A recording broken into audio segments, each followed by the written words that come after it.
Hello friends, welcome back to our channel student మిత్ర. వర్షం అంటే ఇష్టపడని వాళ్ళు ఎవరైనా ఉంటారా?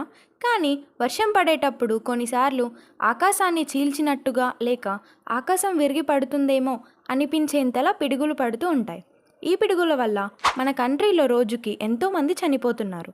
According to national crime records bureau report 2022, natural disasters వల్ల 8,060 మెంబర్స్ వరకు చనిపోయారు. అందులో 2,887 మెంబర్స్ చనిపోవటానికి పిడుగులు పడటమే కారణం.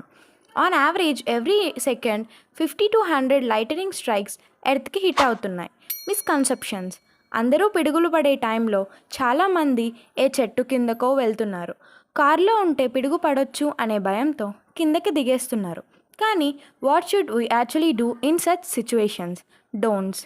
వర్షం పడే టైంలో ఎలక్ట్రానిక్ మిషన్స్కి దూరంగా ఉండాలి. ఉరుములు మెరుపులు వస్తుంటే ఇంట్లోంచి బయటకు రాకూడదు. పొలాల్లో పనిచేసే రైతులు వాళ్ళ ఇళ్లకు లేదా ఇంకేమైనా సేఫ్ ప్లేసెస్కి వెళ్ళటం మంచిది. ట్రీస్ అండ్ టవర్స్ కిందకి వెళ్ళకూడదు. నీటి ప్రవాహాల దగ్గరికి కూడా వెళ్లకుండా ఉండటం చాలా మంచిది. డూస్: పిడుగులు పడే టైంలో మోకాళ్ళపై కూర్చొని చెవులు మూసుకోవాలి. కార్లో ఉంటే లోపలే కూర్చోవాలి లేదా ఏదైనా సేఫ్ ప్లేస్లో ఉండాలి. యాప్ ఇన్ఫో: పిడుగులకు సంబంధించి ముందుగానే అలర్ట్ చేయడానికి మన గవర్నమెంట్ వాళ్ళు దామిని అనే యాప్ని అమలులోకి తీసుకొచ్చారు.